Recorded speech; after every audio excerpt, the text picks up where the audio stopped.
Jonas, o homem que fugiu de Deus. Mensagem do Evangelho com Antônio Zonetti. Esse hino que nós cantamos, eu acho interessante, o estrofe 4, que fala: tal como estás, para filho ser, e o beijo paternal obter, sem dele nada merecer, por fé, tenha Jesus.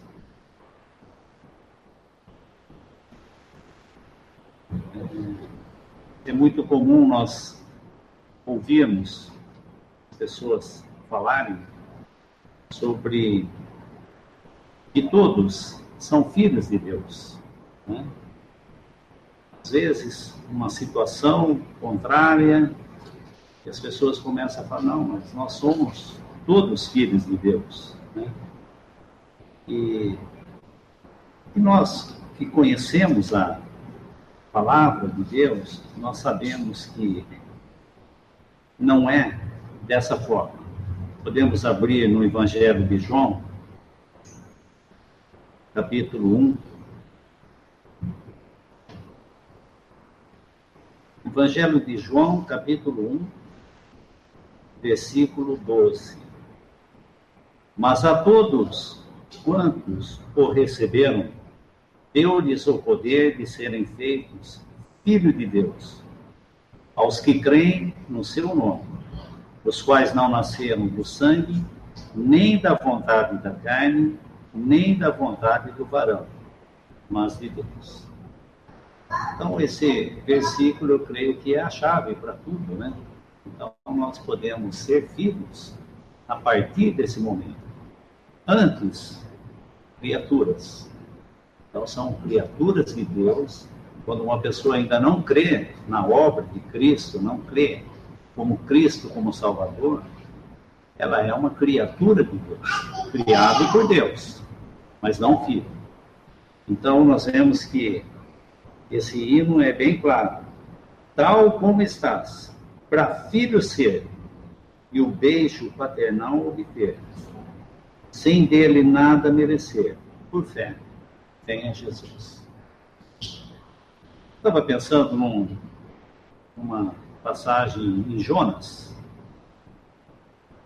e é muito comum quando nós falamos às crianças gostam muito de história, principalmente esse tipo de história, né, que tem um pouco de aventura, né, porque a gente vê, fala: puxa, mas como, né?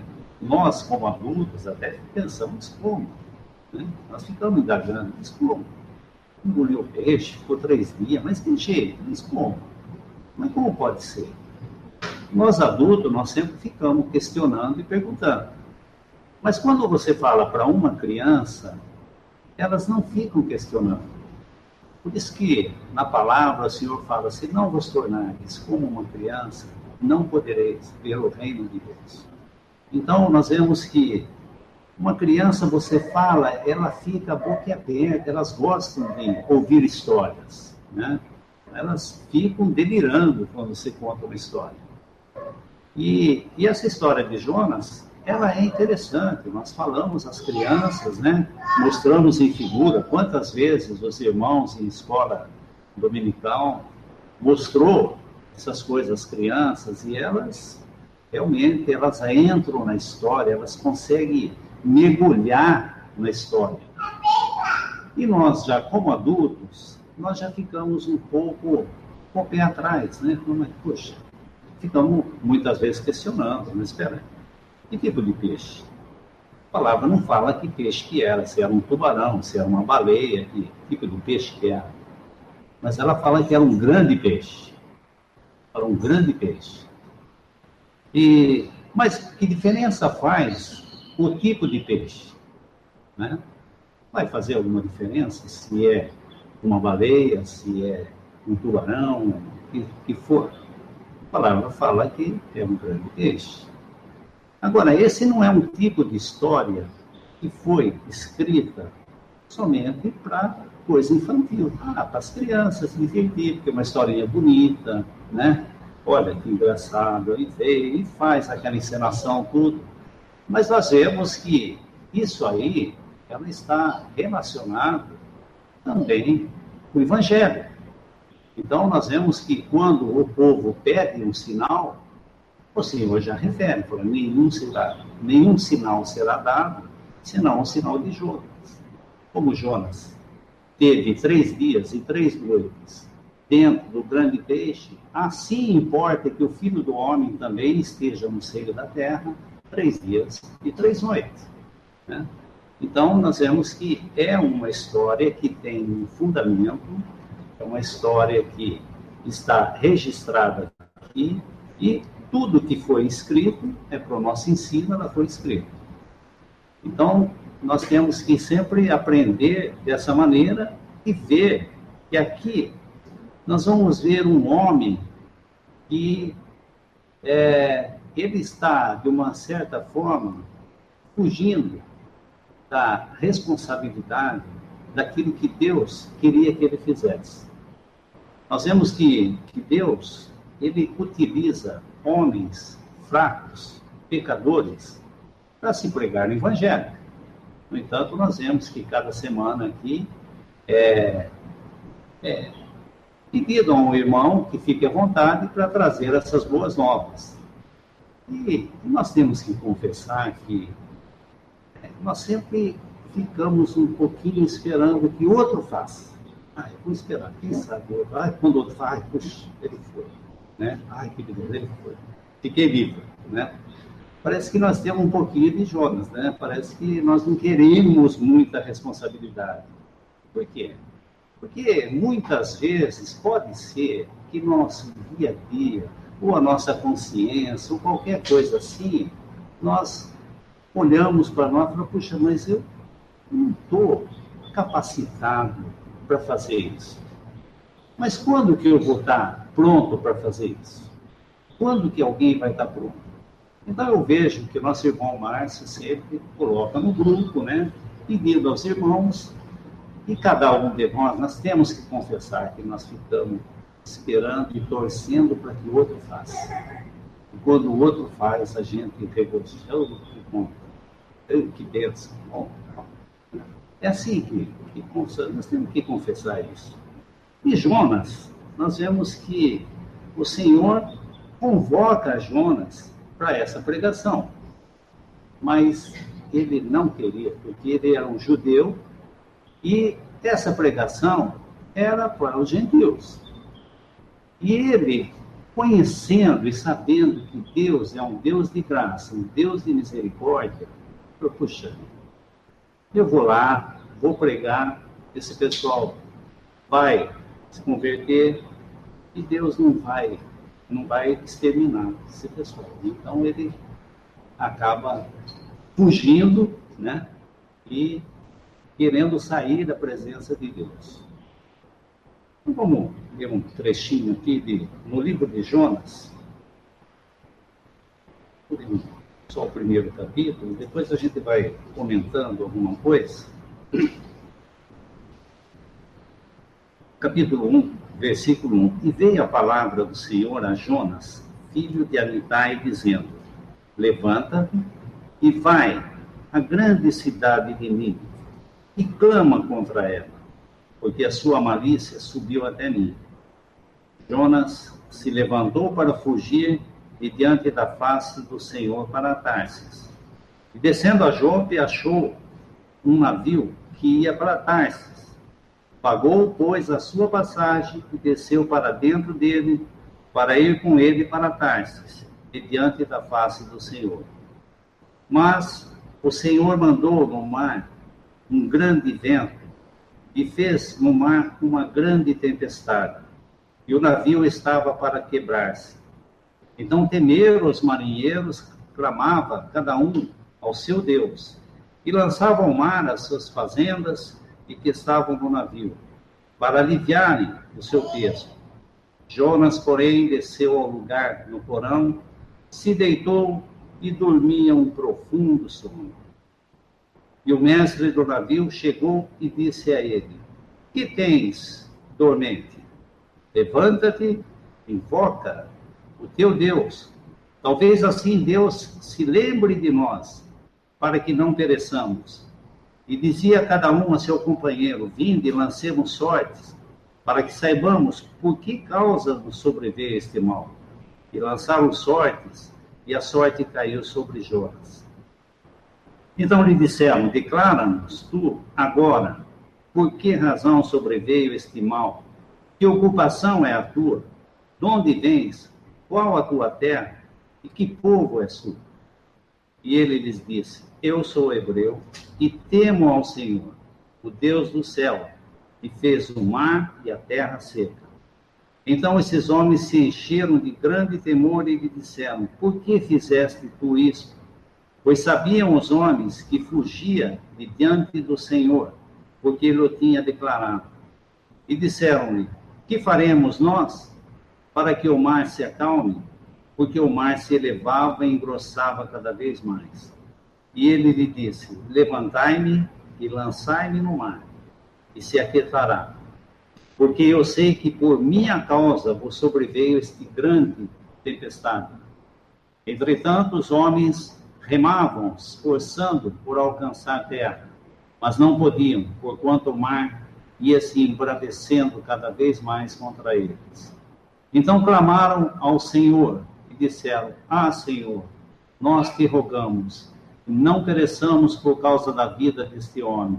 Não ponha sobre nós o sangue inocente, porque tu, Senhor, fizeste como te aprouve. E levantaram Jonas e o lançaram ao mar. Cessou o mar a sua fúria. E temeram, pois, esses homens ao Senhor com grande temor, e ofereceram sacrifícios ao Senhor e fizeram votos. E preparou, pois, o Senhor um grande peixe para que tragasse Jonas, e este teve 3 dias e 3 noites nas entranhas do peixe. Nós vemos aqui que Jonas, fugindo do Senhor, e a paciência do Senhor, aguardando tudo o que aconteceu aqui. Então Deus é um Deus longânimo, um Deus de paciência. Nós temos que entender que um coração de um profeta com um coração de um outro crente qualquer é o mesmo, não é diferente. O coração do profeta não é diferente de um como nós, é o mesmo, porque a mesma carne é a mesma coisa. Esses dias atrás estivemos lendo sobre Paulo, e nós vemos que Paulo foi um apóstolo escolhido por Deus, né? E nós vemos que Deus fez a escolha, nós vemos que Deus pediu para que Ananias fosse lá e ungisse a Paulo, e Ananias contesta ao Senhor, falando: puxa, mas esse homem fez tanto mal, esse homem perseguiu, esse homem fez... Não, vai, porque este é um vaso escolhido para o meu nome, e ele vai ver o quanto ele vai padecer pelo meu nome. Ele não fala o quanto ele vai ser honrado, o quanto ele vai ter glória nesse mundo. Não, ele vai padecer pelo meu nome. Só que nós vemos na vida de Paulo muitas coisas também. O interessante da palavra de Deus, que ela não mostra somente os altos das pessoas, ela mostra também a queda. Por que a palavra faz dessa forma? Quão diferente de outros livros que você lê, o autor lhe fala: puxa, eu jamais vou chegar nesse nível. Por quê? Porque só mostra coisa boa. Mas a palavra de Deus, quando você lê, você olha e fala: mas puxa, mas como? Quando você vê a vida de Davi, fala: puxa, mas como? Como que Davi chegou nesse ponto de cometer um adultério? Como que Davi chegou nesse ponto de cometer um assassinato? Como que Davi fez tudo isso, tendo tantas mulheres? É o coração natural de cada homem. E Deus é fiel. Então não é porque o homem é infiel, mas Deus permanece fiel. Só que a diferença, nós vemos que a palavra fala assim: tudo que o homem semear, ele vai colher. Então, isso serve para crente e serve para incrédulo. Então, Deus não faz distinção. Então, nós vemos que, muitas vezes, nós podemos aprender as coisas de Deus por ouvir. E outras vezes, nós temos que aprender por meios de quedas. Então, Deus, ele vai ensinar. Então, nós vemos que aqui ele tinha que ensinar para Jonas. Jonas ia aprender dessa maneira, uma maneira mais difícil, que é sofrendo. Mas, nós vemos que Deus, ele jamais desiste dos seus. Ele faz com que haja arrependimento. E custe o que custar, ele vai fazer isso. E nós vemos aqui no capítulo 2, que Jonas orou ao Senhor. Capítulo 2, versículo 1. E orou Jonas ao Senhor, seu Deus, das entranhas do peixe. Existe lugar para orar? Existe lugar para orar? Muitas vezes as pessoas pensam, poxa, mas se eu estivesse num lugar calmo, estivesse num lugar tranquilo, ou numa igreja bem assim, eu poderia orar, eu ia sentir melhor. Fico pensando como que Jonas orou, com aquelas algas enroladas na cabeça, naquela condição, né? Então, nós podemos orar em qualquer situação. E o Senhor vai ouvir. Ele não vai esperar que eu esteja numa posição muito boa para poder orar. Em qualquer situação, nós podemos orar, né? Podemos orar dirigindo o nosso carro, em qualquer situação, em pensamento, em qualquer situação. E nós vemos aqui que, nesse capítulo, é dito aqui que Jonas orou por várias vezes. Nós vemos no capítulo 1, versículo 14, aqueles homens clamando, né, por Jonas. Versículo 14, fala: então clamaram ao Senhor e disseram: ah, Senhor, nós te rogamos que não pereçamos por causa da vida deste homem. Não ponha sobre nós o sangue inocente, porque tu, Senhor, fizeste como te aprouve. E depois, no capítulo 2, versículo 1, nós vemos Jonas orando ali dentro do grande peixe. E depois, no capítulo 3, versículo 8.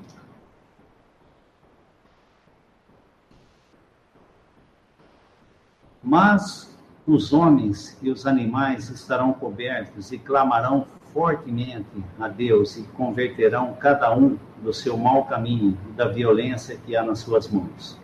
E no capítulo 4, versículo 2, e orou ao Senhor e disse: ah, Senhor, não foi isso que eu disse, estando ainda na terra?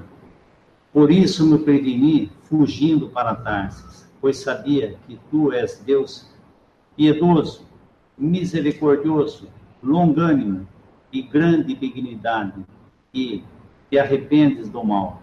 Peço-te, pois, Senhor, tira a minha vida, porque melhor me é morrer do que viver. No capítulo 2, Jonas ora para que o Senhor o salve.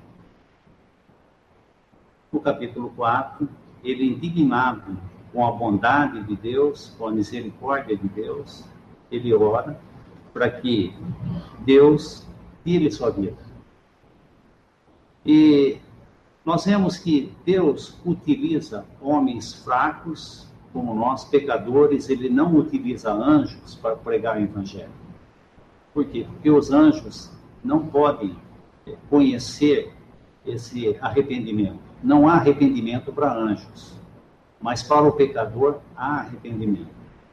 Então nós vemos que aqui, Jonas, ele tem todo esse trajeto agora para correr e fazer aquilo que seria muito mais fácil. Ele teve, assim como o povo no Egito, uma jornada que seria bem curta, tiveram que rodar 40 anos ali no Egito, ser ensinado por Deus e aprender muitas lições ali. Então, muitas vezes, acontece conosco também. Deus nos chama para algo que nós queremos fazer, a nossa vontade, a nossa maneira, e temos que aprender certas lições. Essa semana que estivemos vendo, podia dar uma olhadinha em Atos.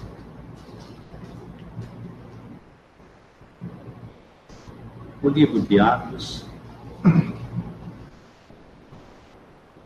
capítulo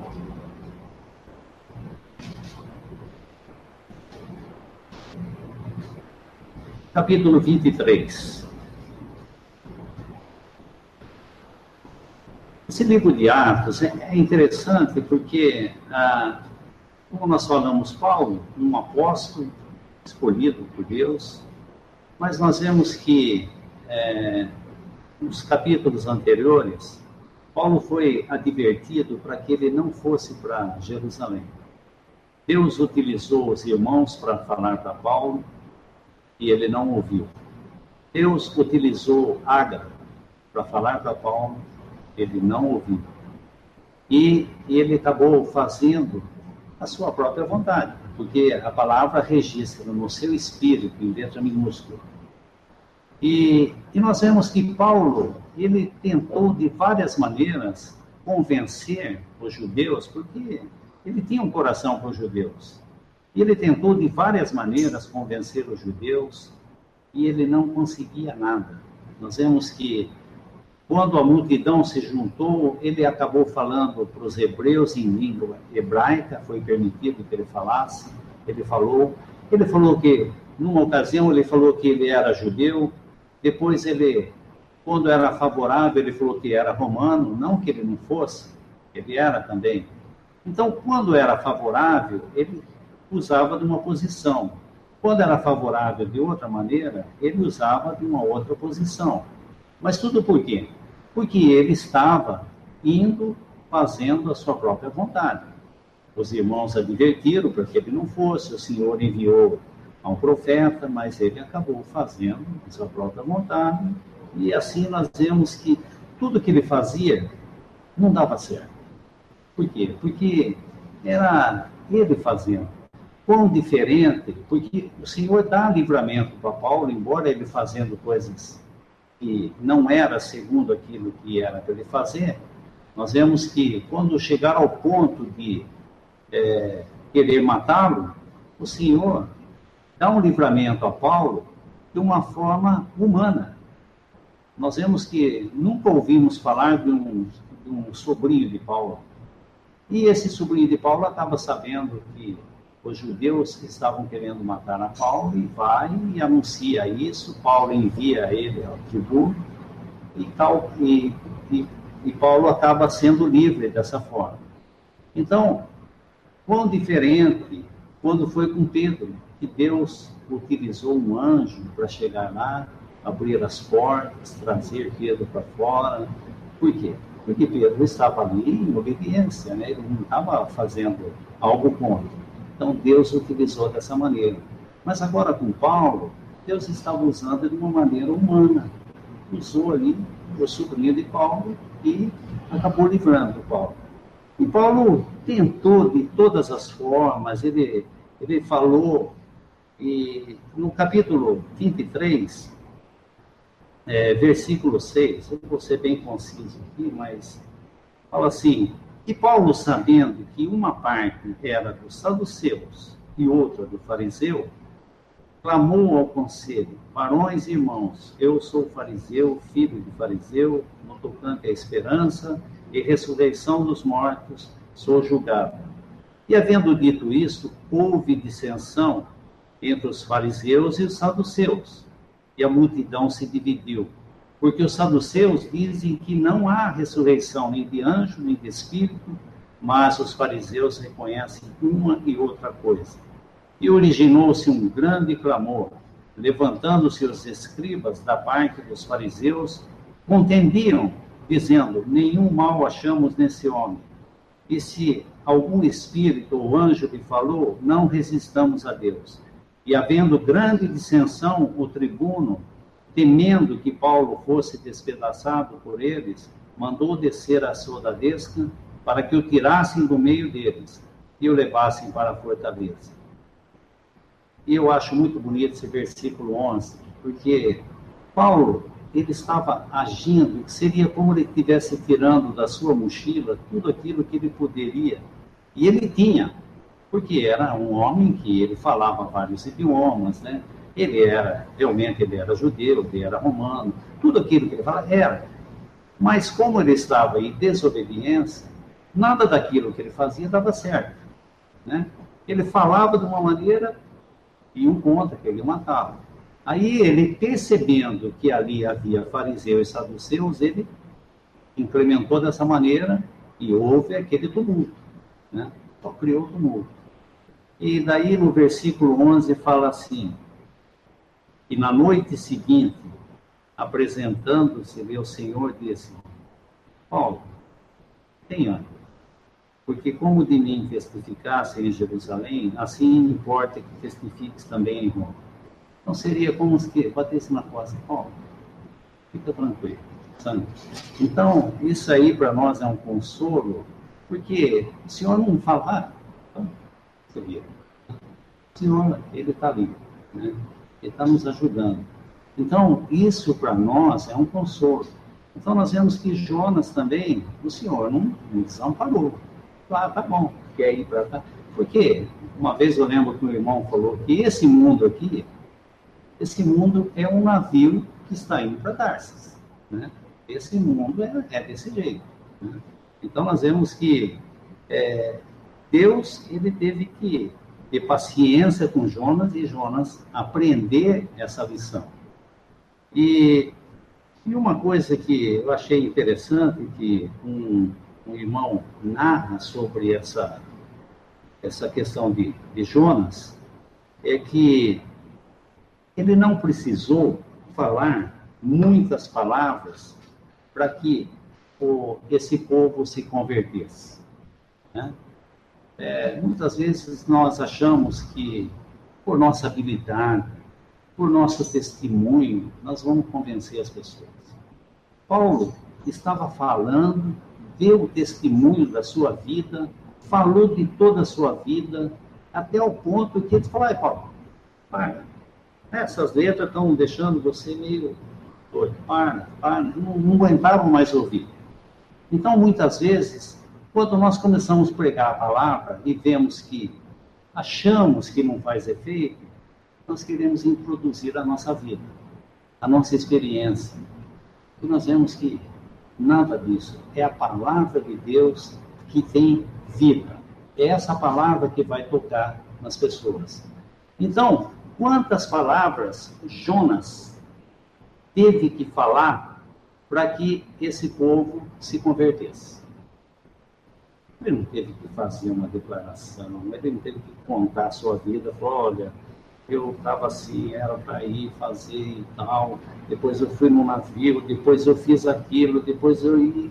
E como muitas vezes a gente começa a contar a nossa vida e a gente quer dar uma floreada assim, falando tanta coisa. Ele não fez nada disso. Aliás, eu creio que ele foi de muito mau grado lá, porque ele foi como a gente muitas vezes vai com a cabeça lá: tá bom, vou falar e agora vou sentar, vamos ver o que acontece, né? Mas é interessante, o irmão fala assim que foram 8 palavras que Paulo falou e ele se converteu. 8 palavras. Todo esse caminho que ele correu, todo esse trajeto que ele saiu, tudo aquilo que aconteceu com ele, de ser engolido por esse peixe, de ele ter que orar lá, de ter que fazer todo esse tipo de coisa, depois ter que caminhar mais 3 dias, tudo para chegar lá, chegar no ponto. Como que a gente faz rodeio com as coisas, a gente fica, né? Uma coisa tão simples, a gente fica ali, né? Deixando as coisas difíceis. Ele falou assim,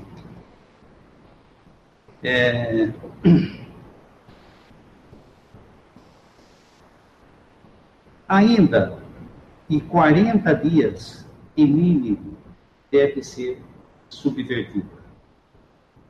Foi isso aí que ele falou. Ele não falou mais nada. E foi lá e foi esperar, ver o que acontecia. Vemos que o nosso irmão Mário, ele tem um evangelho em 3 minutos. Em 3 minutos dá para falar bastante coisa, né? Mas aqui nós vemos que foi falado somente essa palavra. Versículo... Vai precisar achar onde está.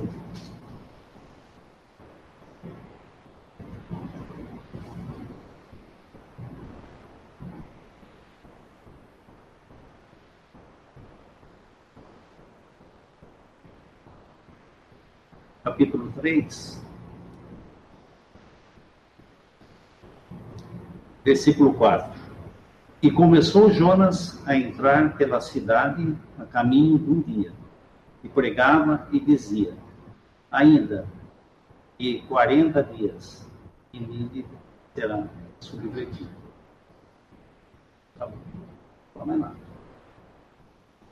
É interessante, né, que o que Paulo teve que falar para aquele carcereiro? Crê no Senhor Jesus e será salvo, tu, tua casa. O que foi dito para Naamã? Vai, mergulha 7 vezes no Rio Jordão, ficará limpo. Nós vemos que o homem não gosta desse tipo de coisa, porque é muito simples. Quando você prega o evangelho e fala, crê no Senhor Jesus e será salvo. Ah, não é só isso? Só isso. Só isso para você, né? Mas para o Senhor custou muito. O Senhor custou a vida do seu filho. Para o Senhor custou de sofrer na mão de um Deus justo. O Senhor custou ficar ali naquelas trevas onde ele sofreu. Você fez trevas sobre toda a terra. E você fala, só isso. Só isso é para você, porque o Senhor sabe que se ele pedisse mais, você não faria. E agora, ele pedindo menos, você também acha que é muito pouco. Então, nós vemos que aqui, o Senhor, com essa paciência com Jonas, para que ele fosse a Nínive e pregasse. E esse povo, eles se arrependeram. Versículo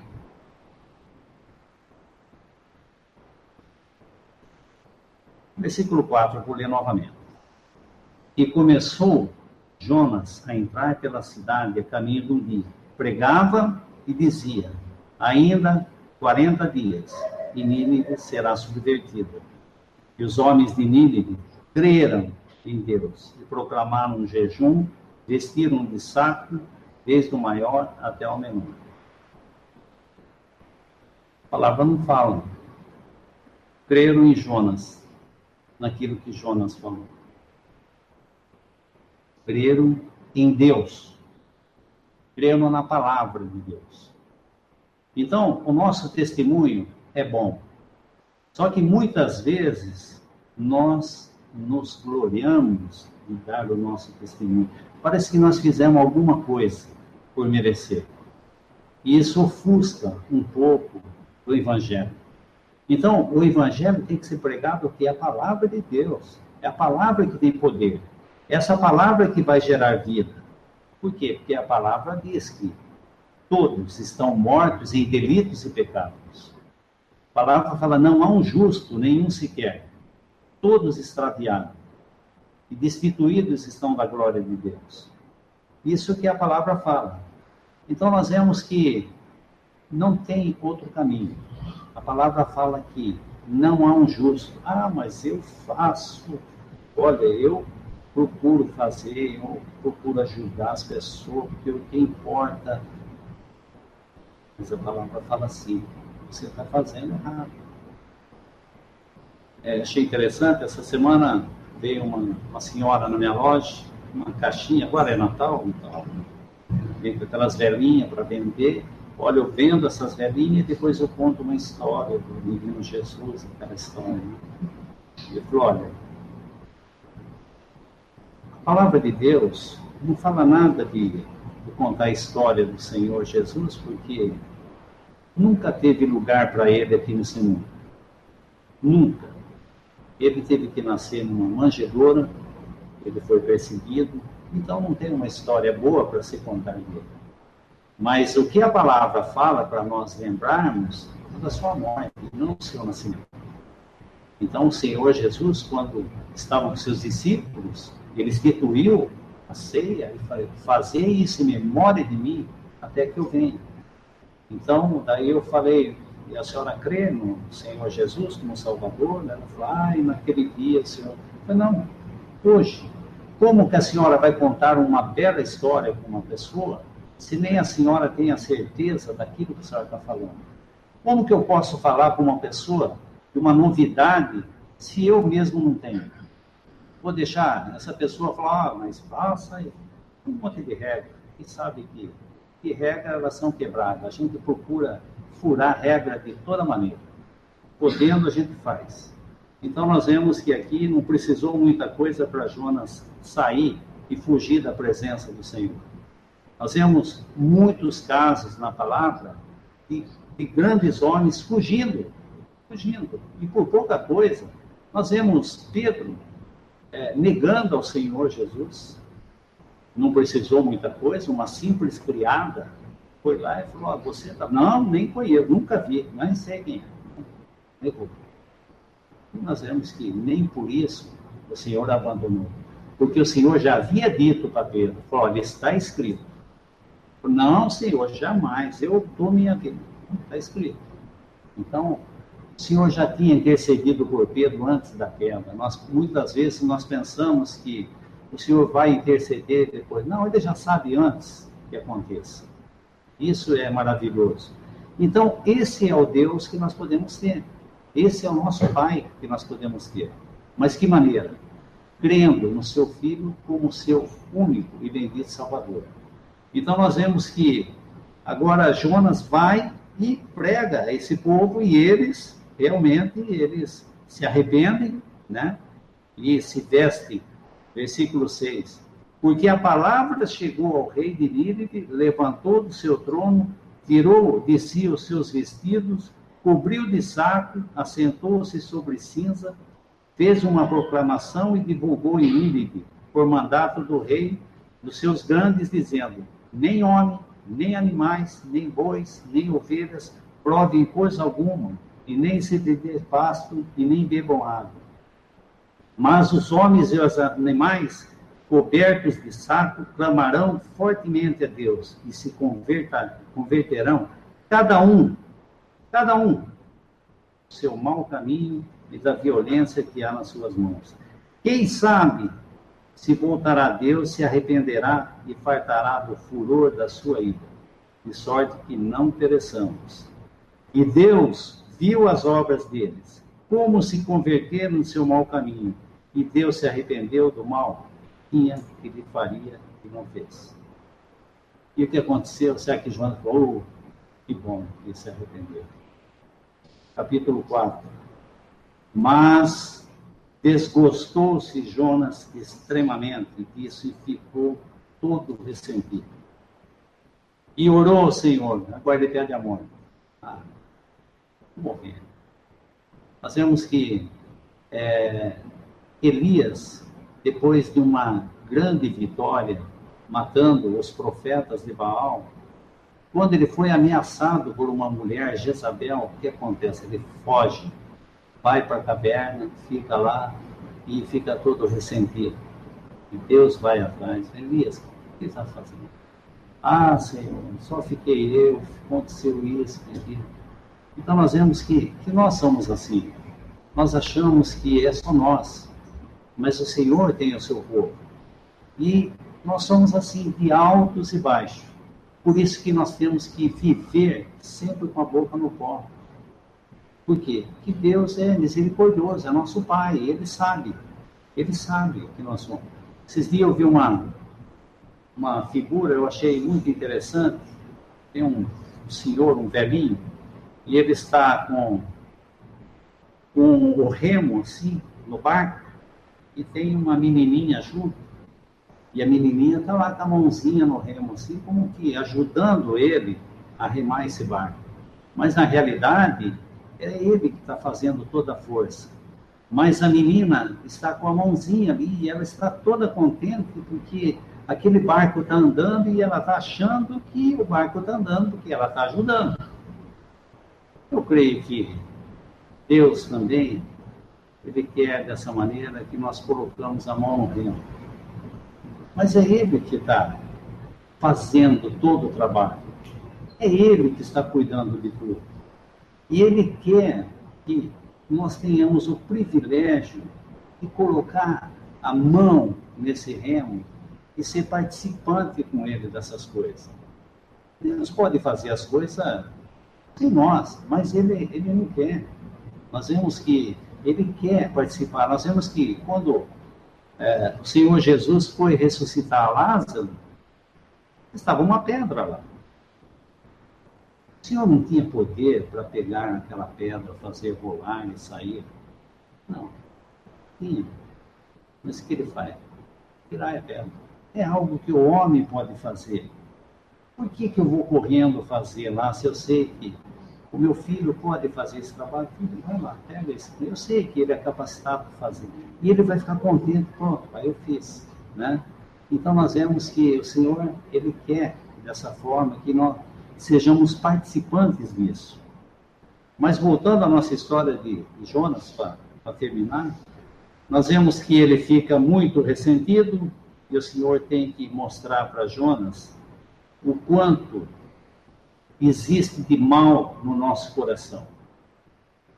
Nós vemos que, versículo 5, então Jonas saiu da cidade, assentou-se ao oriente da cidade, e fez uma cabana, e se assentou debaixo dela, à sombra, até ver o que aconteceria na cidade. E fez o Senhor Deus nascer uma boboreira, e subiu por cima de Jonas, para que fizesse sombra sobre sua cabeça, a fim de o livrar do seu enfado. E Jonas se alegrou em extremo por causa da boboreira.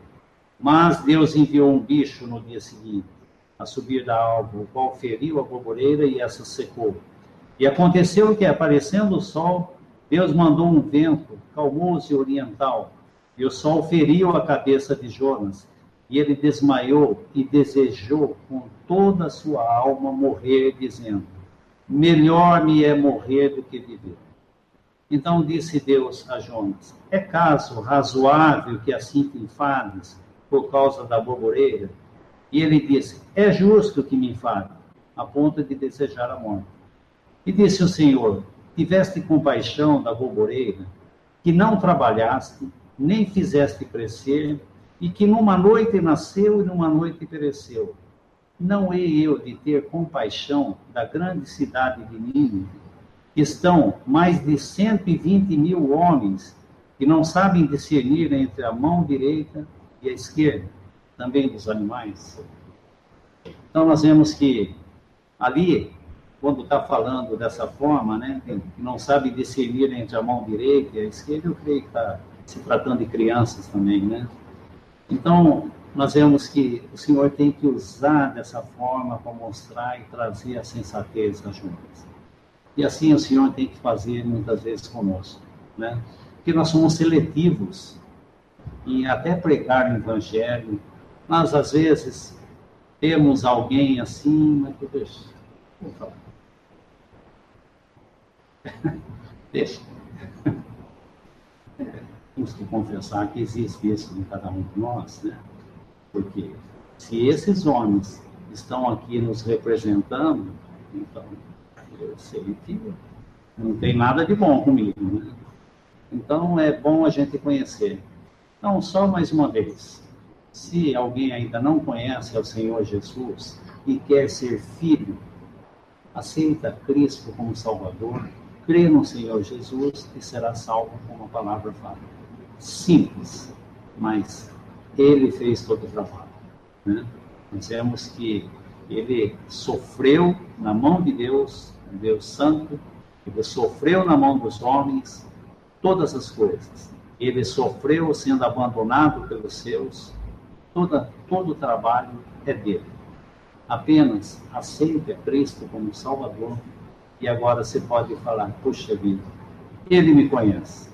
Ele sabe que eu sou como Jonas, Ele sabe que eu sou como Pedro, Ele sabe que eu sou como Paulo, Ele sabe que eu sou como Davi, Ele sabe que eu sou como Elias, Ele sabe que eu sou como todos esses. E tire essa máscara, tire essa capa, tire tudo isso, né? Tudo aquilo que pode mostrar que você é puro. Você não é nada disso. Se humilha diante dele e creia nele e você vai estar limpo e livre e poder fazer esse serviço e colocar a mão desse remo e falar, deixa ele remar e eu só vou ficar com as mãos ali e ele vai dirigir. Podemos dar graça com sua palavra. Nosso Pai, nós damos graças por esse privilégio de poder anunciar a tua palavra. Agradecemos, Pai, por teres essa grande misericórdia, esse amor tão grande, ao ponto de enviar o teu Filho a vir a esse mundo e fazer um único sacrifício. Agradecemos também por esse evangelho que está sendo pregado em tantos lugares. E a tua palavra possa ter impacto no coração dessas pessoas, assim como esses de Nínive, que creram em Deus. E cada um possa crer também individualmente e possa fazer essa obra. Nós agradecemos pela tua palavra, recomendando que aqueles que já são salvos possam também ser fortalecidos em saber que estamos em boas mãos. Podemos descansar nesse bendito Salvador. Damos graças nesse nome bendito do Senhor Jesus Cristo. Amém. Visite 3minutos.net. Dúvidas? Visite respondi.com.br. Adquira os livros ou baixe o e-book. Também para Android e iPhone.